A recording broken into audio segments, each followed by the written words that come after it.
Good evening and welcome to Communitas Regional News. My name is Rudy Visscher and tonight's top stories. World Assembly election concludes as Communitas strides forward to a new era. Lytho-Czechnia splits as civil war concludes. Nation-states breach, what does this mean for Communitas? Security Council delays once again as meeting comes to a halt. OGM delays don't disrupt creation of Communitas broadcasting project. And finally, RH1 year coming up. What can we expect from the head of the region? This is Communitas Regional News.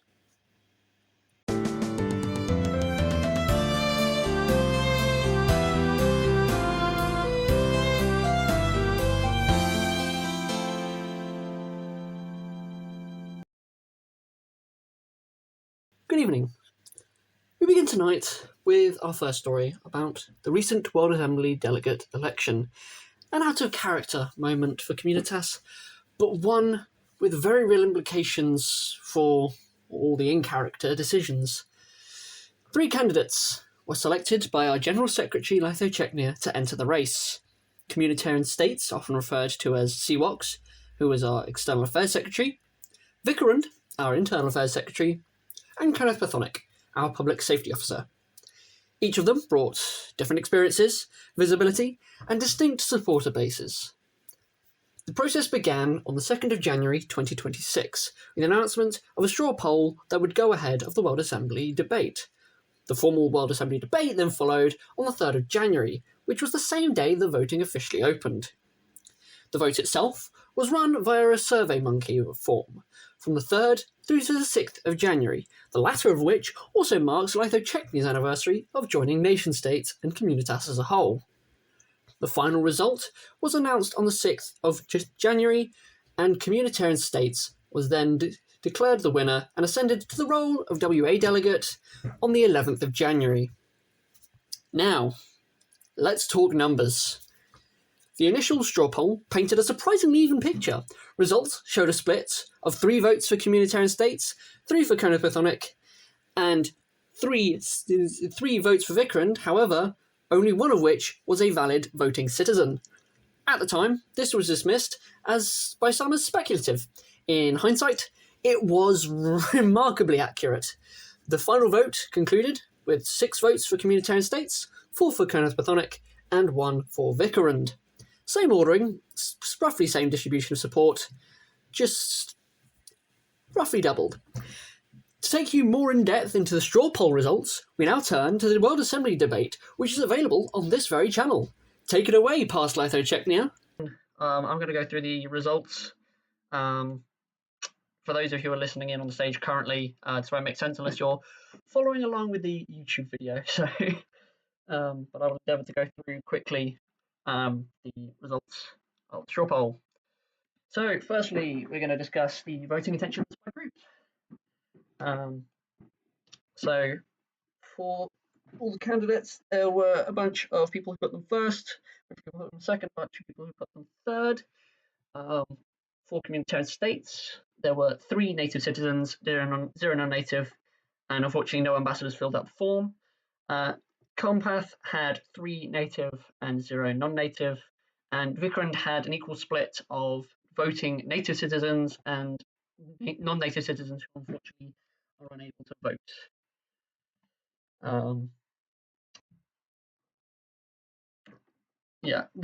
There is potential consideration for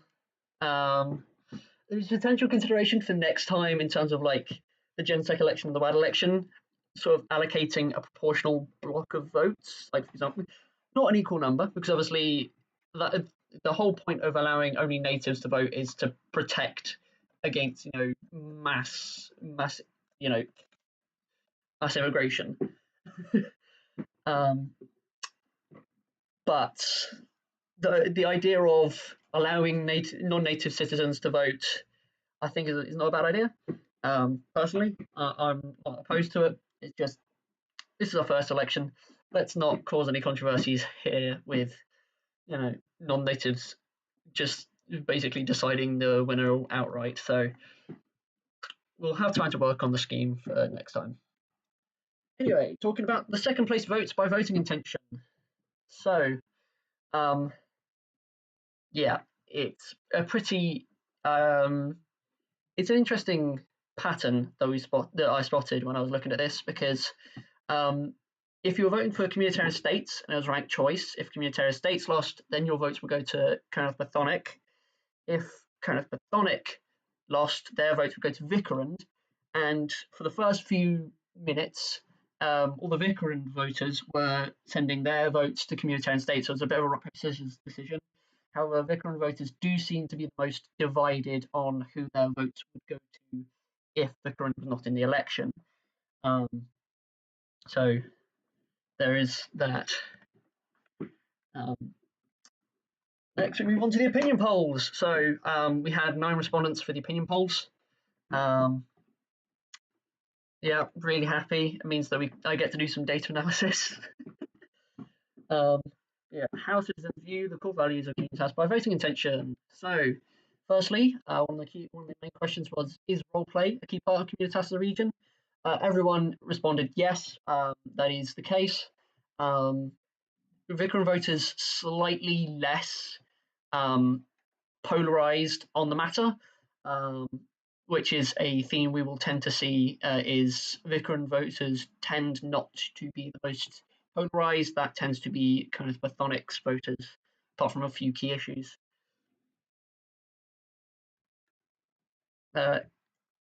Next one is the events are a key part of Communitas as a region.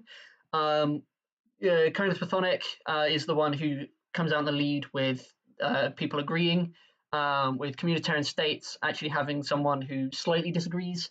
And here we begin to see the example of kind of Pathonic having fairly polarized voter base, as they are the only ones who are polarized in this situation.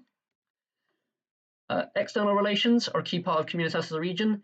Again, this is sort of what I was expecting. Communitarian states voters very strongly agreeing, with Compath being slightly more neutral, and Visscher voters actually starting to disagree with the statement as a whole, and Conarth Pathonic as a polarizing figure. Discussion is a key part of Communitas as a region. Now, for the first 2 hours that the poll was open, it was completely 100% agree and very polarized. This is actually a slightly different buck to the trend, because communitarian states voters are completely polarized on this issue and also completely agree that discussion is a key part. Then we move to being on nation states as being a key part of Communitas. And this is where we actually see our first real spread. And by spread, I mean a very large spread of voters, with Visscher voters tending to vote yes, it is important for us to be on nation states as a key part of Communitas. Kind of Pathonic voters very split, actually. Some very strongly agreeing, others very strongly disagreeing. And communitarian states voters tend to disagree with that statement. They think that being nation states isn't particularly a key part of being on Communitas. Being a Discord server is a key part of Communitas as a region. Again, this is one of the ones that was very clear cut from the very start. As the candidates will note, as I've been given constant updates on the information provided by the poll, it was for a time completely 100% agree, 100% polarized. However, a few last minute changes has meant that there is now a slight unpolarization among the Visscher voter base. Again, something we'll see is Visscher voters tend not to be too polarized, so not a surprise there, but it just shows that Discord server is clearly a key part. Polarized means 7 or 1, should have mentioned. So it could mean that you're strongly in favour, could mean you're strongly against. So yeah, it's basically to sort of clarify how strongly someone feels for something. So external relations, our allies represent our values very well. Visscher voters 100% in agreement with that statement, with Compath a bit more varied towards neutrality, and communitarian states has some slight disagreement with that statement, which I wasn't actually expecting that quite a lot. I was quite expecting Communitarian States voters to be very high on the allies and external relations sections. So to see this result is a bit of a shock. But and on the content on the topic of polarization, Conarth again coming through with a slightly more polarized fan base than the other ones. Then we have, I understand how our external affairs department operates. Communitarian States. This is where I started to go, yeah, this is what I would expect. Communitarian States strongly agreeing, and actually Conarth, Pathonic and Visscher voters tending to vote around the same, all around the same polarization levels. It's just a clear difference between Communitarian States voters and Compath and Visscher voters. So whether that will result in something in the election, we will have to see. But there are a bunch of other decisions that might be a bit more divisive. For example, the ambassadors from Communitas scheme. Yeah, people overwhelmingly said that it was a good thing. This is actually a reverse of the polarization trend, with Conarth Pathonic being actually a little less polarized than the other two. Communitarian States voters and Visscher voters being tied for just a bit polarized, and the voting opinions. Compath is in agreement, and then Communitarian States is next strongest, and then Visscher voters are the least confident, but they are still saying that it is a good thing. So that's the opinions there. Yeah, that's right, Western Union. That was my assumption, was people who would vote for CWOX are more likely to vote for external affairs, but surprisingly, that's not always the case. As seen with the allies, it's interesting. It's an interesting thing. Certainly, I shall go into a lot more detail about this on the CRN upload and analyze the ins and outs of the election. But yeah, so external affairs team doing a good job of running our embassies. Yeah, Communitarian States voters are 100% agreeing and very polarized. They very strongly agree with that statement, which is not surprising considering that the person that they are voting for is the current head of the external affairs team. But yeah, kind of Pathonic voters are slightly more neutral, and Visscher voters, again, we tend to see the difference between the voter bases here, with Visscher voters starting to slightly disagree, but not by much. The E18 could do more embassy hunting. This is one that I was actually expecting to be negative for Communitarian States voters, so I was not surprised when it happened.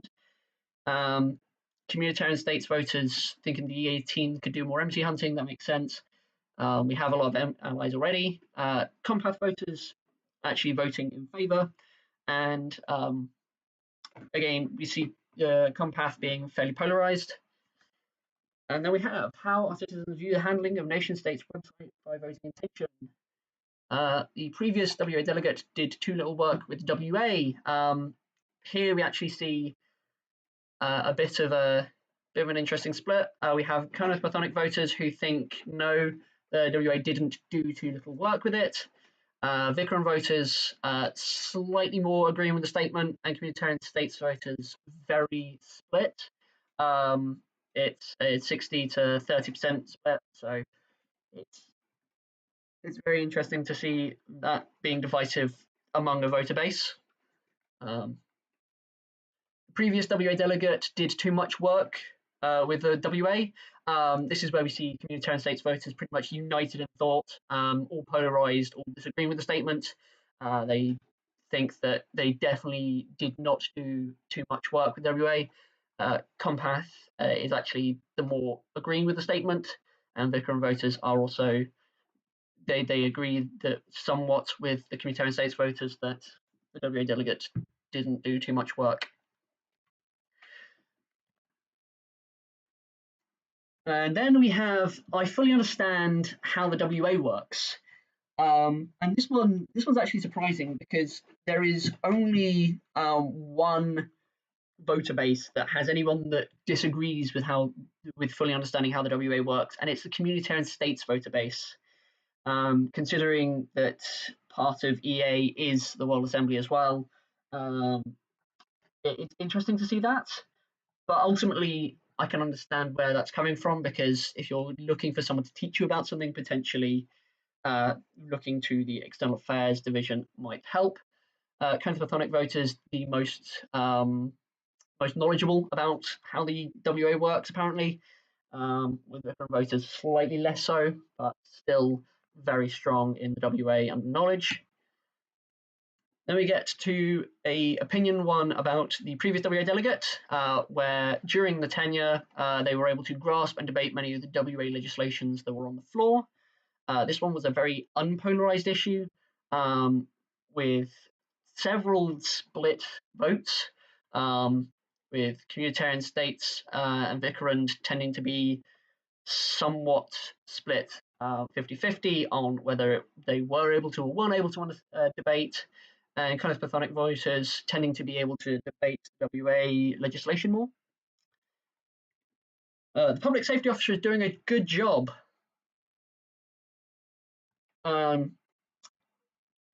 Yeah, pretty much everyone bar one voter said that the public safety officer was doing a good job. Unsurprisingly, the Conarth Pathonic fan base, not fan base, voter base, was completely polarized in complete agreement with the statement. Again, it is showing the support for the candidate, I guess. I wasn't surprised at that. Communitarian states voters, the next highest in terms of thinking that the public safety officer is doing a good job.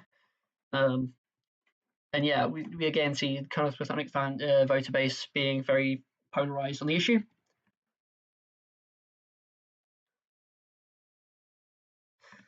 The Moderation Council is doing a good job on the website. This is, again, the Compath voter base is, very, very polarized, very in favour of this issue.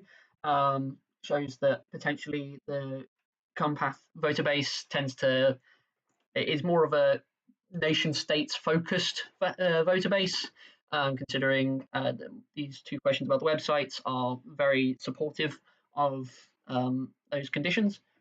Visscher voters are the next highest, with 60% slightly agreeing with the statement, and then we have communitarian states voters, of which there is 33% slightly disagreeing with the statement. That being said, there is still some fairly strong in favour sentiment towards the Moderation Council from communitarian states, so pretty split there. Role play. The role play is very active, is the first statement there, and it's actually it's actually pretty similar across the entire voter base, which is unsurprising because it's less of a subjective position here. What I would have meant to say was it's as active as it needs to be. At that point, you can then agree and disagree with the statement. But yeah, you see pretty much like 30% to 50% disagreeing with that statement, while 60% are saying, yeah, no, it's fairly active. The role play is very interesting. This is where communitarian states voters really come out in force as polarized voters. 100% agreeing with the statement and 66% being polarized to the point that they strongly agree. Then it's kind of Pathonic voters, and then ironically enough, the IA secretary voter base is at 50-50 between agreeing and slightly agreeing, which I thought was a bit odd, but maybe it's just a polarization issue. But anyway, the role play moves too quickly. Everyone was either neutral or in disagreement with that statement, with Compath and communitarian states being equally polarized on that issue. Communitarian states quite vocal against it. Actually, I think the figures are wrong there, but I'll make sure to correct it later with a correction. But yeah, no, those numbers don't add up. It's fine. It's fine. Anyway, yeah, people were strongly against strongly disagreeing with the role play moving too quickly, and you'll then see the counter to that is the role play moves too slowly. What's weird to note is I will note here is Visscher and voters. They don't actually.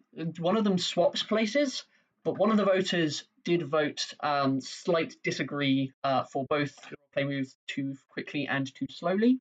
So clearly, Visscher and voters think that the role play moves at the right speed. And again, we see for role play, communitarian states tends to be a lot more polarized, which I guess is a bit ironic considering that communitarian states is external affairs. But how citizens view our events by voting intention. So this is events. There should be more events hosted for everyone. Conarth Pathonic voters coming back in with the polarization and agreement maximum. Everyone saying that yes, more events should be hosted for everyone. And Visscher voters actually tending to be unpolarized on this issue and being the slightly less agreeing, not necessarily more events in terms of what they would want, but that's the future. There should be more citizen-only events. This is where Visscher voters are these are more polarized and they are strongly against. And that sort of, it makes sense in terms of the person that I guess you're voting for. I was expecting that. What I wasn't expecting was the communitarian states and Conarth Pathonic votes to actually be somewhat like balanced. They're about equal. Obviously, communitarian states is a bit more polarized than the Conarth Pathonic voters, as it is quite a lot with the internal affairs department. But that being said, they do average out to about the same point in terms of being slightly in agreement that you need citizen-only events. And the final section, which is, of course, the quality of events has been good. And in this one, we have pretty much identical for communitarian states and Conarth Pathonic vote bases, with 60% in strong agreement and 33% in slight agreement, whereas Visscher is actually a bit more neutral and slightly unpolarized. And that is that's the result for the polls. The World Assembly debate itself appears to have had a limited impact on voting behaviour. However, communitarian states did follow up shortly afterwards with a set of additional questions and clarifications that were asked during the debate, a move that may have helped consolidate undecided voters on the nation-state's side. Exact timing on when communitarian states followed up is unclear due to a nation-state's outage, but more on that later. The vote itself had an interesting early trajectory. In the first 24 hours, Conarth Pathonic led with 4 votes, communitarian states followed closely on 3, while Visscher received her sole vote during this initial period. Then, the momentum shifted. Within the next 24 hours, communitarian states gained 3 additional votes, pulling decisively ahead. After that, the vote simply stopped moving. Now, this election report would be incomplete without commenting on the clear Discord discourse. Former World Assembly delegate JACJ made their support unmistakably clear, repeatedly posting the phrase #CWOX4WAD throughout the server. This likely didn't win many favours, nobody likes spam, but it did succeed in doing one thing. It ignited discussion. Discussion which has brought attention to what has been dubbed the Compath fanbase, a group of relatively new citizens who openly declared their support for Conarth Pathonic. Narodovia, Idlezi, who had their WA nation reinstated, and Tavalia, who all publicly stated their intention to vote for Compath, lending legitimacy and visibility to his campaign. Meanwhile, on the opposite side of the coin, Visscher appeared to bow out of the race early, at least rhetorically. Public messages from the candidate included statements such as, "I don't think I got a chance, mate," and also, "got to back home, girl." This may have further enforced the perception that the contest had in fact narrowed to a 2-horse race. In the end, communitarian states emerged victorious. From straw poll to final ballot, their support proved both stable and scalable. The World Assembly now has a new delegate, and Communitas enters its next chapter with a familiar but even more empowered voice at the table.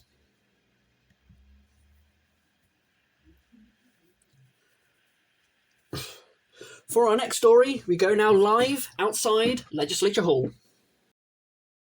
Cast your mind back to the July 1969 elections. At this time, they were framed as routine, procedural, another step in Lytho-Czechnia's democratic process. In hindsight, they were anything but. 8 candidates were submitted across 8 of Lytho-Czechnia's 15 districts. Among them, one name stood out immediately: Ivan Kirchhoff, representing the Lytho-Czechnian Radical Expansionist Party, the LCRE. Given the LCRE's status as a far-right extremist movement, the submission of an official candidate shocked many observers. It was the first serious attempt by the group to enter formal politics. But, as per electoral law, not all candidates proceed to the final ballot. In a process resembling a primary system in many other nations, the 2 highest elected officials, the elected general administrator and the chairperson for the representation of the people, are tasked with narrowing the field as close to 3 candidates as possible. The final selection was announced shortly after. Uda Eriksson of the EPI Party, Savas Mikhaili of the Workers' Union Party, and the independent Malina Abel. Kirchhoff was reportedly not one of the main candidates. The LCRE reacted immediately with outrage. They accused the electoral leadership of political censorship, claiming the democratic process had been deliberately manipulated to exclude them. But what followed would change the course of the nation entirely. Investigators soon uncovered evidence that the LCRE had attempted to bribe Chairlady Viertela-Gray. Notably, the EGA, Stefan Visscher, was never approached, seemingly considered incorruptible by the organisation. Chairlady Gray immediately, however, informed the EGA. Both officials agreed the interference could not be allowed, and so the election proceeded, and the result was decisive. Uda Eriksson won with an overwhelming 89.7% of this vote. The next closest candidate, for reference, Malina Abel, secured just 5.4%. For many, this was the democracy functioning as intended. For the LCRE, however, it was the final proof, in their eyes, that the system was closed to them. Shortly after the election, the LCRE made their move. Declaring independence from Lytho-Czechnia, they launched an armed campaign across several western districts. Key cities fell quickly. Resistance movements formed just as fast, but with little funding, poor equipment, and no central coordination, the LCRE, focusing on holding territory rather than expanding it, held a significant strategic advantage. Now, officially, the government did not call it a civil war. Unofficially, everyone else in the world did. The administration adopted what critics later described as a head-in-the-sand approach, choosing not to engage and in doing so, pretending the conflict wasn't happening. Large portions of the Lytho-Czechnian population, lacking access to independent reporting and having a large body of water in the way, never heard about many of the clashes at all. And then, on the 21st of November 1969, something dramatic occurred. A small, shadowy group, whose identity remains the subject of rumour and speculation to this day, breached an LCRE bunker in Grafnik. Inside, they killed Ernst Schneider, the leader of the LCRE. Sadly, it did not end the conflict. Within a week, Sten Nagy assumed leadership, issuing a defiant statement stating, quote, "Despite our leader dying, we will survive. Cut off one head, 2 more will take its place." Terrifying stuff. Skirmishes continued. Reports remained scarce. And then, in early March of 1971, observers around the world noticed something unusual. From the 3rd of March, LCRE forces began withdrawing from several of the border regions, consolidating instead along a newly, more fortified, tighter defended line. A strategic retreat, a deliberate attempt to lull us into a false sense of security. On the 21st of March, Walter Eriksson, the man elected by nearly 90% of voters, was assassinated by an LCRE agent. An emergency election was called. This time, due to the recently passed emergency voting record, the candidate filtering process was abandoned entirely, and on the 25th of March, Sanjo Bolkfadze, one of the Lytho-Czechnian idealist protectorates, was elected. A day later, Bolkfadze signed a 5-point plan. His contents remain unseen by the public, but what is known is this: all sides are bound by all 5 points, and the first point concerns territorial cessions. Citizens within the newly defined borders were given just 3 days to evacuate before those territories became a new nation. Among the displaced, the Communitarian States Consulate and our very newsroom, which is why tonight our Rudy Visscher's broadcast comes to you from our studio of our sister company, the CBBC, located in Legislature City, kindly loaned while we recover. The story of the Civil War is one of ballots, bullets, and borders being redrawn. Back to you in the studio, Rudy! Thank you. Our next story is another out-of-character story affecting every nation who was watching tonight. Nation-states, the platform on which our entire community exists, has suffered a serious security breach. At around 10 p.m. of British time on the 27th of January 2026, nation-state staff received a report from a player who had discovered a critical vulnerability in the site's code. While testing that vulnerability, the player went beyond authorized limits, gaining access to the main production server and copying application code and user data to their personal system. This individual was not a staff member and had never been granted privileged access. They were, however, a known bug reporter, previously credited with a bug hunter badge for responsible disclosures dating back to 2021. In this case, in the eyes of nation-states, the line between reporting and breached was quite firmly crossed. Nation-states has confirmed the compromised data includes email addresses, including historical ones, passwords stored as MD5 hashes, IP addresses which were used to log in, and browser user agent data. The site does not collect real names, home addresses, phone numbers, or payment information, and that data was not exposed because it simply does not exist. Now, while the attacker did not gain direct access to the server storing Telegram data, they did exploit access to it and attempted to copy part of its contents, and nation-state does consider it likely that some Telegram data was exposed. The vulnerability has originated from a new feature called Dispatch Search, which was introduced in September of 2025. Due to insufficient sanitation of user input combined with a double passing error, the attacker was able to achieve remote command execution, allowing them to effectively run commands directly on the nation-state's server. This is, apparently, the first incident of its kind in nation-states history. In response, nation-states has taken the site offline and begun a full rebuild. That includes notifying users and the relevant authorities, rebuilding servers on new hardware, conducting a full software audit, hardening systems to prevent similar exploits, and upgrading password security to a modern hashing standard. A plan for reopening the site is currently being developed. However, once nation-states is back online, users with registered email addresses will be able to reset their passwords. Access for nations without registered emails is still currently under review and will be reported on in due course.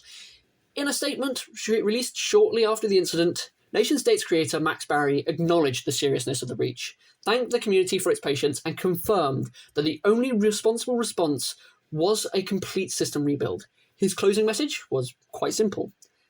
Thanks for bearing with us. We'll be back as soon as we can. This outage has already affected regions, debates, and other regional activity, including stories we've mentioned earlier tonight. We at CRN, as well as those in Rainbow House, will continue to bring you updates as the nation-states works towards reopening. That's all for now. We'll see you after the break.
We are recruiting. After the recent events that Communitas has gone through, we in Rainbow House are making efforts to increase citizen participation. We are delighted to again remind every citizen of the Council's initiative. Are you a creative individual who likes to roleplay? Why not apply for this Roleplay Council to help build Civitas and make sure everyone's having fun? The Roleplay Council is in charge of planning future events from Civitas, moderating it and running it, working alongside the Internal Affairs Secretary, which is currently myself, and the Cartographer, which is, at the time of recording this, Friesland. Or are you more of a bright smile and a friendly face? Why not apply for the Moderation Council to ensure everyone's happy and following the rules? Mod Council are in charge of Mod Council are in charge of upholding the rules and justice, watching the nation states RMB and general assistance towards the IAS, such as the posting question of the day. Or can you not make up your mind? Why not apply to both? We're looking for dedicated volunteers who really want to make a difference, and any effort which can be provided to Rainbow House is well appreciated. The region will benefit from you. If we all do our part, we will develop faster and smoother, and we will run well. You will also get perks of being part of the government team, which include a separate role, a separate cool role, and you get free DMs with us too, I guess. And it could also lead to higher up positions. So you should apply today. Either contact myself or Elsie, the current General Secretary, and you will get a link to the application form.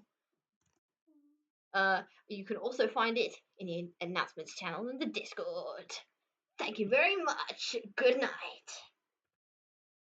And cut. Amazing.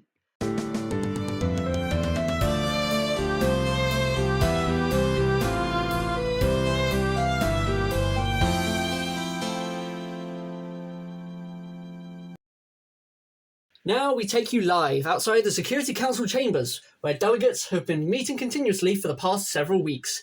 For the latest, we're joined by our correspondent on the ground, Richard Davings. Richard? Thank you, Rudy. Yes, I am standing just outside the Security Council complex, where discussions are still ongoing. As you mentioned, much of the Council's activity was covered in our previous broadcasts. Since then, progress has been limited. Delegates have been reminded in session for weeks, reviewing existing proposals, procedural motions, and reiterating positions already well documented. The only new development to report is the submission of a fresh paper by the nation of Tavalia, which has now been formally introduced to the floor for review. Details on its content remain unclear at this stage, although sources inside the chamber suggest it will be debated at length. Rudy. Sorry, I just need to clarify something. There's a handwritten note in the script margin that reads, Sleepy EP smooth-brained vicar of internal affairs, please, for the love of God. End RP. Is this an editorial change, Rudy? Oh, yeah, no, sorry, yeah, that's mine. Right. I mean this most respectfully, but this type of wording does not reflect the quality of content we normally have, nor Security Council language. No, that's right, it's not. It's a personal note. To a sitting official? No, it's to a godlike entity dictating our every move from behind a computer screen. What? Don't worry about it. It's an occupational hazard. Rudy, are you Fully aware that this is a fictional construct and that I'm the only one allowed to acknowledge this fact on air? Yes, absolutely. right? How about you just continue reading on the page? Don't worry about it. I need to get this announcement. Yes, of course. As I was saying, despite the ongoing nature of the talks, there have been growing concerns among observers that the Security Council's prolonged session risks stalling broader regional decision-making. Whether Tavalia's proposal will break the deadlock remains to be seen. For now, the Council remains in session still. Thank you very much for that update, Richard. And to Vikrant, come on, get a move on, please. This homophobia-eyed Diplodocus eagerly awaits your next move. Ball's in your court now. Our next story concerns something a little different, and, dare I say it, something genuinely exciting. Mentioned briefly in the second and still unreleased half of the most recent AGM, well, assuming that Vikrant ever finishes editing it, it's the Communitas broadcasting project.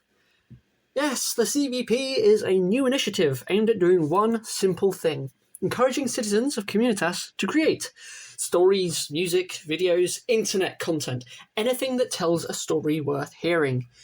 If that sounds familiar, it should. Communitas Regional News exists because someone decided nation-state stories didn't have to live only on Discord threads, forum posts, or Google Docs. We took them somewhere else. And now, with CRN broadcasting on YouTube, that experiment has become a proof of concept. According to Internal Affairs Secretary Vikrant, who eventually got round to releasing something from that mysterious second half, the Communitas Broadcasting Project is designed to invest directly in the creativity of Communitas citizens. It's a collective of endorsed creators, supported by the region and given space, visibility, and encouragement to grow. In theory, at least. CBP creators will have a dedicated space on the Communitas Discord, allowing them to share work, notify interested viewers, and collaborate with one another. The goal is simple: ensure that every creator starts with an audience, something that's often the hardest part. Assets, materials, and further support may also be discussed on a case-by-case basis. Creators operate under an alias. As long as it's from a nation on the Civitas map, content of any kind, almost any kind, is permitted, provided it follows the Communitas rules. No safe for work content. This is not that kind of project. At present, CBP is in Phase 1. That means applications are open only to native citizens, those with a World Assembly nation living in Communitas, endorsing both Lytho-Czecnia and communitarian states. If Phase 1 succeeds, the initiative may expand later in the year, but there are no promises. Phase 1 will accept a maximum of 3 creators. Applicants will submit a form and may be invited to an informal application to hear about their ideas. You should hear back from them within a month. If you don't, please contact Vikrant politely, repeatedly, and slowly so that she understands. Communitas Regional News, all jokes aside, fully supports the Communitas Broadcasting Project. We are living proof of what happens when people are encouraged to experiment, to create, and to take risks. CBP isn't just an initiative, it's an invitation. If you've ever thought about creating something, well, this may be your moment.